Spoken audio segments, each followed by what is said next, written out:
several embodiments, or variations, of this technology. And while we don't know who got what embodiment, we know that several different batch numbers were deployed, and some were far more deadlier than others. According to the Moderna patent, this technology contains self-assembled nanoparticles, and in certain variations, these nanoparticles can be used for the controlled release of compounds once they are in the human body. These lipid nanoparticles are encapsulated into a polymer hydrogel, a controlled release coating that includes polyvinyls. This has been verified by Anna Mielchia and Clifford Carnicom's research. In a 2013 TEDMed talk, Dr. Ido Bachelet says that these nanorobots have already been successfully developed in Israel, and that they can be injected into the human body with a basic syringe. He shows an image of what they look like, and they appear to be the same structures that the fifth column found in their research and claimed was powered by 5G, which was confirmed by Dr. Bachelet. My team developed nanorobots that carry antennae. These antennae are made from metal nanoparticles. Now, the antenna enabled the nanobots to respond to externally applied electromagnetic fields. So these version of nanobots can actually be activated with the press of a button on a joystick.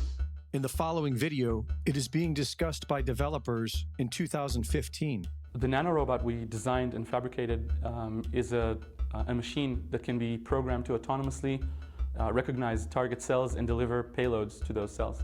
The basic idea is to make a cage or a basket that protects a fragile or toxic or precious payload and only releases it when it's at the right moment. The nanorobot that we designed actually looks like an open-ended barrel or a clamshell that has two halves. So the two halves of this open-ended barrel or clamshell are linked together by flexible DNA hinges, and the entire structure is held shut by latches or locks that are actually DNA double helices. The way it works is that in the absence of the key, which is a molecular protein, the duplexes are held sufficiently strong to maintain the entire structure closed. But when the key is present, that piece of DNA that we designed to recognize that key switches to bind to the key, and the duplex zips open. The work of Todd Callender's team at vaxchoice.com have concluded that these shots contain a variety of synthetic pathogens that can be released with external 5G frequencies. The Moderna patent describes these nanoparticle mimics, which mimic the delivery of a variety of pathogens, and lists over 100 of them within the patent. And according to the work at VaxChoice, these synthetic pathogens each have an IP address. They are cataloged by the Department of Energy, and they use cesium-137, which we have been contaminated with from the environment, as a building block for their construction within our bodies using external frequency.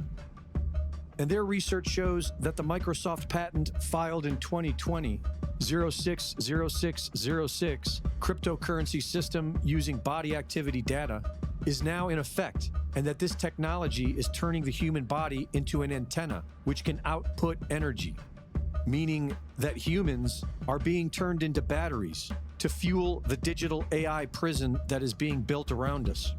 And if you choose not to comply, the technology includes a built-in kill switch. Thanks to many independent researchers and scientists, we are figuring out their agenda, but they continue to walk freely among us, unrestrained by any justice whatsoever.